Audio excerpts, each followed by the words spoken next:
Bryan, I really thank you for taking the time to join us today. I know you're extremely busy. For our listeners and viewers out there who may not be familiar with you, can you tell us a little bit about you? Sure. I grew up in Seattle, went to grad school in Boston, and live in Chicago. So I've done both coasts and in between. And the reason we're here today is I've invested in healthcare for about 40 years. Healthcare companies providing care to patients, from hospitals to hospice to home care to physical therapy clinics. And so that I've got a background in healthcare, and when I came to the thought process of starting what is now Above and Beyond, I felt like I understood healthcare, and so I might just be able to do this. And so then I wrenched out my confidence and said, I will do this and it will succeed. So I'm kind of interested in that, if we can dig into it a little bit. You obviously have been incredibly successful with the healthcare companies and the work that you've done. So what made you nervous about addiction treatment in particular? Or was it the nonprofit aspect? What was the part that you had some immaturity around? We invest in existing companies that are somewhat successful and at least growing and have some size. When I looked at starting Above and Beyond, I wanted to put it in a poor area where the homeless would be, so that they could walk in right off the sidewalk. So it had to be in a tough area, and I had never actually started my own company or enterprise before. I'd invested in a lot. Right. I mean, we'd start our own firm in terms of our investment firm, but that seemed pretty straightforward. But to start something in a whole different field where I was alone, no partners, it was just me driving around in the winter looking at different pieces of real estate in tough neighborhoods, that was a little daunting. Sure. But what I realized was the mission is worth doing. And secondly, have no doubt it will work. Have faith. Yeah. It will work. Right. And of course I had twinges of doubt, but I kept the faith it will work, and it has worked, and it'll continue working and growing. So Above and Beyond, I come from an addiction treatment background a bit, where my company works a lot with it. And so when I first found Above and Beyond, I was very drawn to it, very excited about it, because it's very unique in this space. So I think that's something else I'd like to learn a little bit more about. Is it's not really like other treatment centers out there. So why do you think it's effective the way it is? The reason it exists and it's different is that in my extended family, there's been addiction. And I've gone to a lot of addiction centers for Family Week or Family Day, discussions, all over the US, and a lot of very expensive ones too, unfortunately. Sure. And what I saw were failures. It didn't tend to work. And they were all kind of the same. They're based on the AA model, which works for 8 or 9% of the people, but not the others. And they didn't offer alternatives. And when I saw what was missing in family members' life, I recognized the reason these people aren't getting better isn't that they didn't go to this fancy place. They may have. The problem is they didn't have purpose and mission. They didn't understand their personal mission in their life. Yes. They didn't have, and they weren't working on it, and they didn't know what it was. And the other problem I saw, particularly people who come off the streets, they're ashamed of themselves. Everyone is ashamed of themselves that I've met coming in for treatment, which is sad. They shouldn't be, but they are. Yeah. And it's natural that they are, I guess. So we also put together a program at Above and Beyond, and I recognized we could do this, learning to love yourself.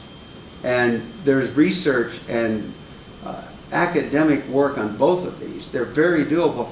None of the other treatment centers were doing it, so I got frustrated.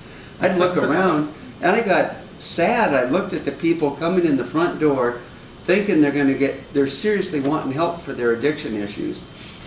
And I realized, oh my gosh, they're not going to get it here at this place or this expensive place or this place. It's not going to happen here. I felt so bad for the people, knowing they were going to leave and not get healthy. Yeah. And that was just sad for me. And then I put that thought together with wow, I can see how to create the very best treatment. It's evidence-based. Do a few fundamental things these places are not doing. Make it evidence-based. Get great people who are innovators involved. We can create a way better treatment program than what it exists in America, because I found they all tend to be about the same. Yeah. Exactly alike. Yeah. And they're doing what was done 80 years ago. Yes. It hasn't changed. If you talk to people, they do, why do you do it this way? It's the way it's always been Oh, I've done. done it, yeah. Well, in other fields, you look at the internet, you look at any technology, that is not an answer. The answer is what will work in the future. That's what Above and Beyond is after, is what will work in the future.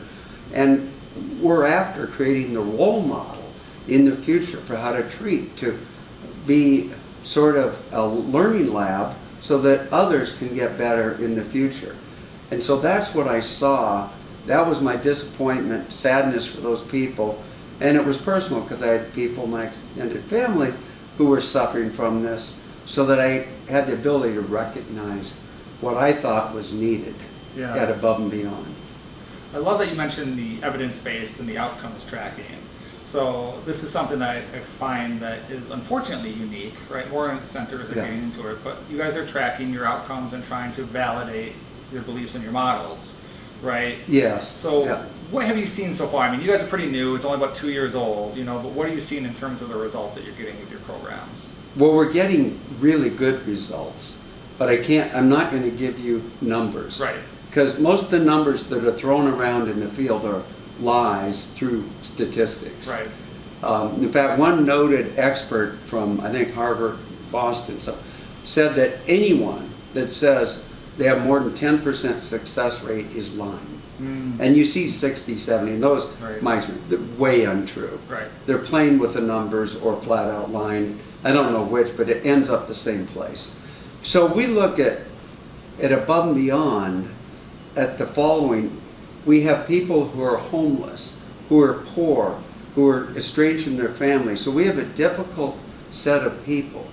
And so while we measure statistics, and we will see what percentage graduate, what percentage are good in 2 years, our goal is, I arbitrarily chose, I think 3 years out, if a person is healthy, without addiction problem, reunited with their family, they have a job and they have housing. If they have the whole package, my belief is it'll persist for a lifetime. And if they don't have the whole package, my belief is they'll fall back. I think the person has to be busy in all those ways and getting gratification and love in all those ways. And so our mission is the 3-year mark, to have all those things in our clients' lives after they leave. And therefore, part of the importance is follow-up. We reconnect with them after they graduate, talking to them, how are you doing, how's the job, the housing, and they come back free. We encourage them to come back to classes because they can come free forever, because we want that to get to the 3-year mark. So 2 or 3 months to start with, but then we want to keep in touch because we believe they will last a lifetime, and we want to transform lives. We're not trying to make sober people for 1 month or 2 months. We're trying to change, and it'll be far fewer lives. Many, many won't be changed, but the ones that will, their lives are transformed. I think we talked about it before, but when I come into Above and Beyond Family Recovery Center, I see that change, right? And that's, again, one of the things that excited me about it. When I first found your program, talked to Dan, I was like, oh, this is great, sounds really good, but I want to see it, right? Is it real? Yeah. But you come into the center, and people I'll see 3 months ago or 5 months ago, you come back now, and their lives are transformed, right? They have a stable job, they're starting to reunite with their family, and they've often overcome a lot of their addiction and their mental health issues. I mean, they just have such a positive outlook on life, Right. And so I think one of the reasons you're successful, like you're mentioning, is that you don't focus on just the sobriety end of things. Often we're talking about family, Above and Beyond as a recovery center, but it's not really recovery from addiction. I feel like it's recovery from challenges in life. Would you agree with that? I agree with that. And one thing I've learned is we think of the homeless, we talk about it as a class because we have many homeless, but it's not a unified group, it's individuals, and each one has a story. And a lot of them are like you or me, and they've had a series of bad breaks, and they end up not being able to afford the rent, and then they got out in the street, and then they start drinking. It's a series, but each one of those people, when they come back and get healthy, as you point out, they're so grateful, and they get their life back. And so what we did to make it different and welcoming, when they open the door off the street, it doesn't look like an institution and it doesn't look medical. Right. I wanted to get rid of both of those. It looks like a nice home. And why does it look nice? Because I wanted them to have a sense of pride the moment they took the first step in the door, that, wow, I belong at a really nice place like this. Yeah. I'm part of this. And start building their pride from the moment they walk in. And it works. They're comfortable, it's not threatening, and they feel proud and happy to be there. And then as you saw, there's an aura of happiness, a lot of smiles, all positive. We're moving forward, we're getting this done, we're doing this, I love seeing you. There's a lot of love and positiveness there too. So it's like a healthy home. Right, right. You guys are providing all these amazing resources. Like, you guys have art on the walls, Yeah. wonderful interior. I mean, I remember that feeling when I walked in myself. I said, wow, I said, this was not what I was expecting, right? Yeah. It looks a lot nicer than a lot of the for-profit treatments that I've been to. But you provide all this support to them after recovery, right? So I shouldn't say after recovery, after they've kind of entered the program and started going to whether it's AA or SMART or Right. Celebrate, anything to help with their addiction, but then they're working on their jobs, they're working on their housing. Right. And that model, I think, where they're building life skills above and beyond. I Right. always say that. Yeah. Yeah, but it's so true, right? It is. Yeah. Just works, right? It does. Above and beyond, I wanted the individuals looking at the center to think, wow, it is above and beyond. When they see it, the programming, it's above and beyond. But I also want the individual, the client, to say, I'm going above and beyond with my life. So it's dual. It's the place, the center, and it's the person going above and beyond. And it works because after they enter the door, everywhere in America has one treatment program. Usually it's AA, but it might be something different. Yeah. One. And as I looked at it, and I became familiar with AA, the one thing that didn't fit me and perhaps many other people was the point, I am powerless over my addiction. Well, I believe I am powerful over my life. I'm responsible for the decisions I make, and I'm in charge. Yeah. And I know a lot of people feel that way. Well, guess what? That fits Smart Recovery. And so we've added 3 programs. AA works for and fits a lot of people, especially religious-based people are grounded. The other Smart Recovery works for, and we have men and women for sobriety, which is different as well. So we have options. Restaurants have options.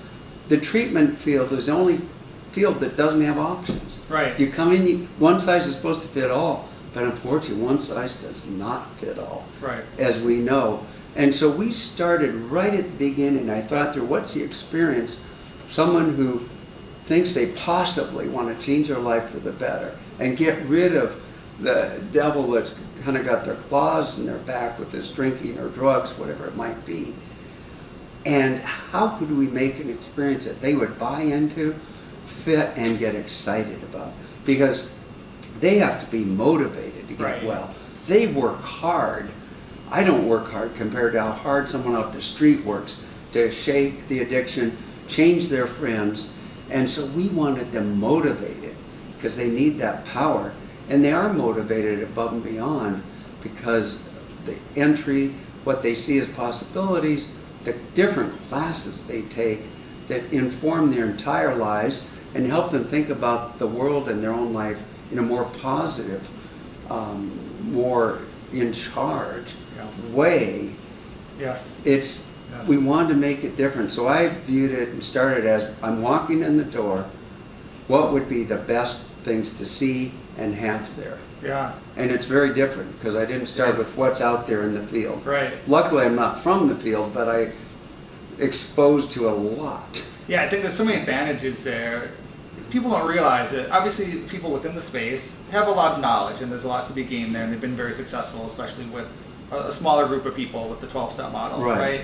But the people that I see really making a difference, like you, are people that have come a bit from outside the space, are bringing new ideas, they're bringing fresh insights. And that empowering aspect is very different. But I remember when I went through my own recovery, that's what I needed. I needed an empowering idea.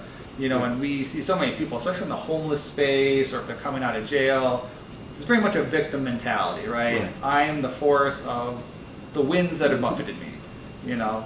And when you change that, yeah, life is hard, right? Like you said, I mean, God, getting out of homelessness and, you know, being maybe coming out of jail for 12 years, that's not easy.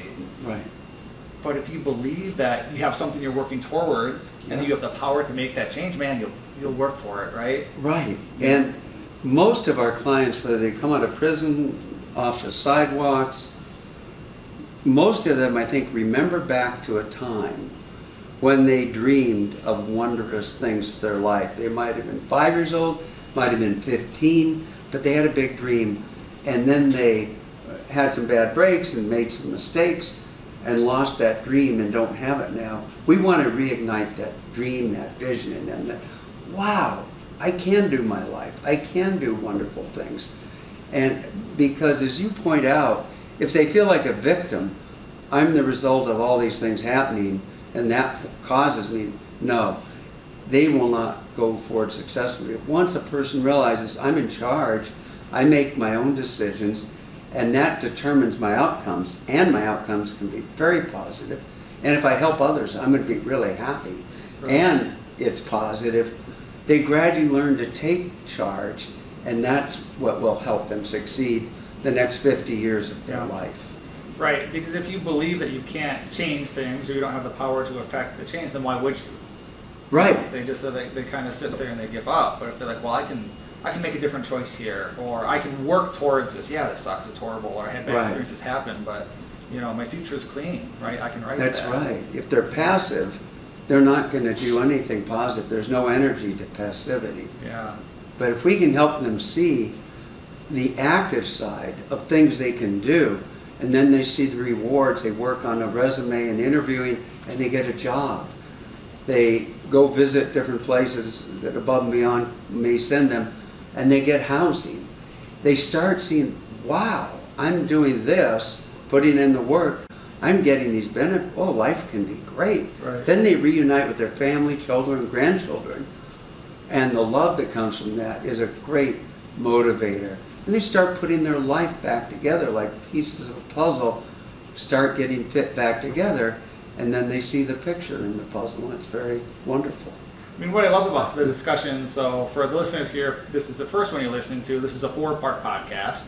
Right, this is part 4. We've interviewed Dan Hostetler, who's the executive director, Terry London, who's a clinical director, and then Stanton Peel, who's an advisory board member that provides us a lot of support.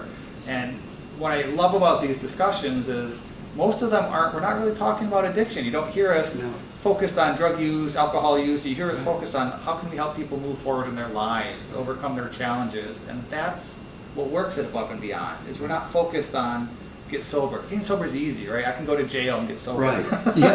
Not too hard. But then how do I live my life? And people can go to treatment centers, the normal treatment centers around America, and they'll be sober for 3 weeks or 3 months there. But when they leave, if they haven't re-envisioned their life, if they haven't reassembled the pieces, if they haven't tried, I'm going to go work here, I'm going to tell my family this, and here's how we're going to interact differently, and I'm not going to see these people. If they don't change pieces of their life, as you point out, then the results don't change. But when they do, then the results do change and get very good. That's exactly it. You know, I mean, so many centers are focused on like relapse prevention and triggers. And again, they're just focusing on don't drink or don't use drugs. You know, I mean, how many times in our lives have we been successful just by saying don't over again, right? It doesn't work. It's like, what you fear happening happens. When you say don't, that tends to happen. It's a psychological mechanism in us. But when I view addiction sort of as filling a vacuum in someone's life or covering a problem in someone's life, either one or the other. And to get rid of the desire to drink or use drugs, you've got to make life great. Right. And life can be great. And we can show them how to make it great and fulfilling and motivating. And so finding out where's the vacuum in their life, where are the problems in their life, and helping them to understand how they can manage that. Suddenly, they don't want to use because this is a lot better life. Right. And the using is causing lots of problems and bringing them down and ruining their health. Right. So it's about life, as you said. It's about helping them create a fulfilled, happy life. Once they do that, they realize the drugs, the alcohol, I don't want it. It will ruin this. I've got a really good life now. Yep. It will ruin this. So we want to create people that understand that well enough, clients that leave and go out in the world and start to really understand that well and build up strength and transform their own life into something great. I mean, that's it, right? And something that's not talked about in the addiction treatment space much, but according to the research, the majority of people struggling with addiction are coming from poverty or low-income backgrounds, right? It's very clear in the research. Has been forever. Mental health is the same way. And often we want to say in addiction treatment, well, it can affect anyone, rich or poor, young or old. Well, it's true, it can, right? Cancer can affect anyone, but there are certain people are more likely to get it based on various factors, and the same is with addiction, and one of those big factors is poverty, and so you're speaking exactly to that point where, well, why poverty, right? And again, some people kind of argue, so I always point out the research is very clear that they often go from poverty to addiction, not addiction to poverty. Sometimes they're like, well, maybe because they're addicted, they fall into poverty. That's not what the research says, right? Good. But yeah, I mean, that's it. So if you can help them kind of rebuild their lives, then almost by default, that piece will help them deal with their addiction. So the addiction is very rarely, the primary cause. Now that works. And the original vision I had for Above and Beyond was twofold. One is we will innovate and continue innovating, test, evidence-based, create the best clinical program, best treatment opportunities, including life skills, jobs, housing. We will create the best system to help people get through it successfully. But then, when we create the best system in America, will we sell it to the rich and famous for $200,000 a person? No, we won't. We'll do something that's astounding, but the right thing to do. We'll bring the best program in America to the poorest, the homeless, who have no access to any care, any real care they have no access to. Well, let's create the best, and let's bring it to those who need it the most and have the least access first. I love it. That was the dream and still is the dream. So I want to talk a little bit more about that vision. So you guys are looking at opening a second center now, correct? Yes. And then what's the goal? So it sounds like you want to go national with this, right? You mean, where's your dream? Do you have timelines in mind, or is this very much a play it by ear at this point? No, I do have and did have a dream, and it's still there. Innovating to the best program, bringing it to the poor and homeless for free, and then proving that this is the model that works best and putting it other places. So we will put additional ones in Chicago. Also, I'd like to see it in other places in the U.S. Whether we do that directly, maybe, but also when we have our program well enough defined and understood, other people around the U.S. will want to use that program. We might license it, as long as the quality's there, to other places in America, because my dream and vision is to bring a great program, an effective one, to as many poor and homeless in the U.S. as possible. Because when you change their life, that's fantastic. It also changes their family's life. A bunch of people are positively impacted. That also changes the community in a positive sense. So I feel like America really would benefit from this. So I'm not going to restrain our use of what we're learning to, oh, we have to do it at this one location. I'd like to see it, if it can be done with quality, go elsewhere in America and help the others that don't happen to live in Chicago. I hope so. I hope so. It's a great model. What have you learned? So you had your original vision. I'm sure you've learned a lot in the 2 years you've been doing this. So what has kind of changed, or what have you learned about what works? What I've learned about what works is severalfold. One is that this sounds simple, but happiness works. When the clients come in and learn to smile again and are treated as very important people, VIPs, which each one of them is, and are given a smorgasbord of classes they can take, all of which are useful, but way different than other centers. It's a little bit like a little college. They learn this, they learn how to think about life, they learn how to be happy, they learn about their purpose. Makes people happy. Tasting that happiness and some fulfillment is a great motivator. So I've learned the initial experience is so important to them staying with it.